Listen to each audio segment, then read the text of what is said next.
নমস্কার আমার প্রিয় বন্ধুরা, লোপামুদ্রার শখের ঘরে সবাইকে স্বাগত। আজ আমি খুব সাধারণ একটা রান্না করে দেখাবো। মা ঠাকুমা যেভাবে রান্না করে থাকেন পেঁপের শুক্তো, এটা কিন্তু গরম ভাতের সাথে খেয়ে দেখবেন, তৃপ্তি করে খাবেন। আশা করি এই রেসিপিটা আপনাদের ভালো লাগবে, আর ভালো লাগলে লাইক শেয়ার কমেন্ট করে জানাবেন। চ্যানেলটি সাবস্ক্রাইব করে পাশে থাকুন। সবাই ভালো থাকুন। আজকে রেসিপির জন্য এখানে আমি একটা পেঁপে নিয়েছি আর কয়েকটা উচ্ছে নিয়েছি। এগুলোকে আমি ধুয়ে কেটে নেব। তো এই গরমের দিনে ভীষণ গরম পড়েছে, তো এই গরমের দিনে এরকম একটি রেসিপি শরীরের পক্ষে ভীষণই উপকারী। আর এদিকে আমি দেখুন নিয়েছি একটু আদা আর রাঁধুনি, এগুলো আমি জল দিয়ে বেটে নেব মশলাটা। তো এদিকে দেখুন যে আমি পেঁপেগুলো একদম পাতলা পাতলা করে খোসা ছাড়িয়ে কেটে ধুয়ে একদম পাতলা পাতলা করে কেটে নিয়েছি, আর উচ্ছেগুলোকে গোল গোল চাকচাক করে কেটে নিয়েছি। তো চলুন, কড়াই আমার গরম হয়ে গেছে একদম। কড়াইতে আমি 2 কাপের মতন জল দিয়ে দিলাম। এরপর আমি পেঁপে কাটা টুকরো টুকরো পেঁপেগুলো ওই জলের মধ্যে দিয়ে দিচ্ছি। এরপর দিয়ে দিচ্ছি পরিমাণ মতো লবণ, আর দেব সামান্য একটু হলুদ। এরপর এটা আমি নেড়ে চেড়ে একটু ঢাকা দিয়ে দেব। যতক্ষণ না পেঁপেটা সেদ্ধ হচ্ছে আমি ঢাকা দিয়ে দিলাম। ঢাকা দিয়ে আমি 5-7 মিনিট পর ফিরে আসছি। তো আমার পেঁপেটা কিন্তু একদম সেদ্ধ হয়ে গেছে। এরপর এটা আমি একটা পাত্রের মধ্যে তুলে নিচ্ছি। এরকম জল সমেত সহই রেখে দেব। একদম খুব সুন্দর সেদ্ধ হয়েছে। এরপর কড়াইতে আমি তেল দিয়ে দিচ্ছি, পরিমাণ মতো সরষের তেল। তেল গরম হয়ে গেলে আমি উচ্ছেগুলো ভেজে নেব। তো দেখুন তেলটা আমার কিন্তু গরম হয়ে এসেছে। আমি ওই গোল গোল করে চাকা চাকা যে উচ্ছেগুলো কেটে রেখেছিলাম ওটা দিয়ে উচ্ছেগুলো সব দিয়ে দিলাম। এরপর আমি উচ্ছেগুলো খুব ভালো করে নেড়েচেড়ে ভেজে নেব। ওর মধ্যে সামান্য দিয়ে দেব নুন, অল্প একটু নুন দিচ্ছি। এরপর নেড়েচেড়ে আর অল্প সামান্য একটু হলুদ দিলাম। এরপর নেড়েচেড়ে উচ্ছেগুলো আমি খুব ভালোভাবে ফ্রাই করে নেব।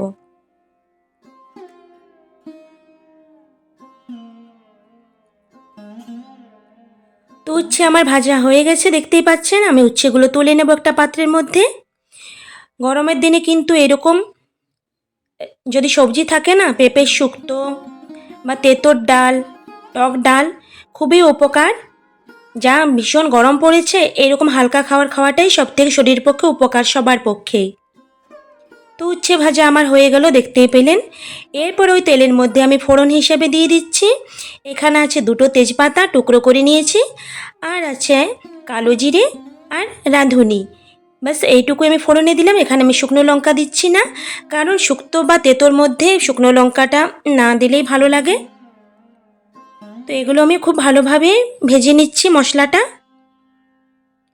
আর কিচ্ছু দেব না এখানে, আমি জিরে ধনে কিচ্ছু আমি ব্যবহার করছি না মশলা।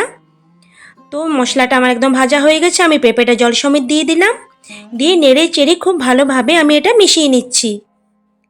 আমি কোনো মশলা এখানে আমি ইউজ করছি না। ওই যে রাঁধুনি আর আদাটা বেটে নিয়েছিলাম, ওটা জল দিয়ে ওটা আমি দিয়ে দিলাম, দিয়ে আবারও খুব ভালোভাবে নেড়ে মিশিয়ে নিচ্ছি নেড়ে চেড়ে। এরপর দিয়ে দিচ্ছি আমি 4টা কাঁচা লঙ্কা।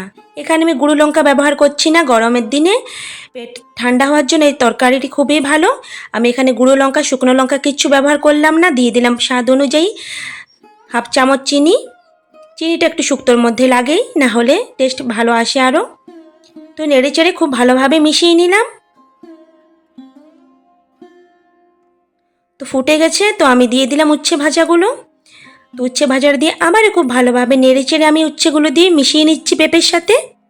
তো এটা কিন্তু এরকম ঝোলঝোলেই থাকবে, একদম হালকা পাতলা, সহজ একটি খুব সহজভাবে এটি রান্না করা যায়। খুব সহজে একটি রেসিপি, খেতে কিন্তু গরম ভাতের সাথে অসাধারণ হয়। তো এটা আমার রেডি হয়ে গেছে, আমি গ্যাসটা এবার অফ করে দেব। এটা এরকমই ঝোল থাকবে। এটা গরম ভাতের সাথে অসাধারণ লাগে খেতে। অবশ্যই বন্ধুরা আপনারা একবার এই রেসিপিটি অবশ্যই বাড়িতে বানাবেন। এই গরমের পক্ষে, স্বাস্থ্যের পক্ষে ভীষণই উপকারী। পেট ঠান্ডাও থাকে শুক্তোটি, পেঁপের শুক্তোটি। তো যারা পেঁপে খাও না তাদেরও খুব ভালো লাগবে। আর খেতে কিন্তু সত্যিই অসাধারণ হয়েছিল গরম ভাতের সাথে এরকম রেসিপি খুব ভালো লাগে খেতে। তো আমি একটা পাত্রের মধ্যে তুলে নিচ্ছি, দেখতেই পাচ্ছেন।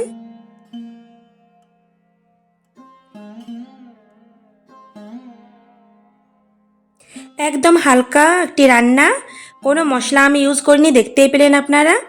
জিরে, ধনে, লঙ্কার গুঁড়ো কিচ্ছু দিইনি। তো আমার রান্নাটা একদম হয়ে গেছে, আমি একটা পাত্রের মধ্যে তুলে নিয়েছি।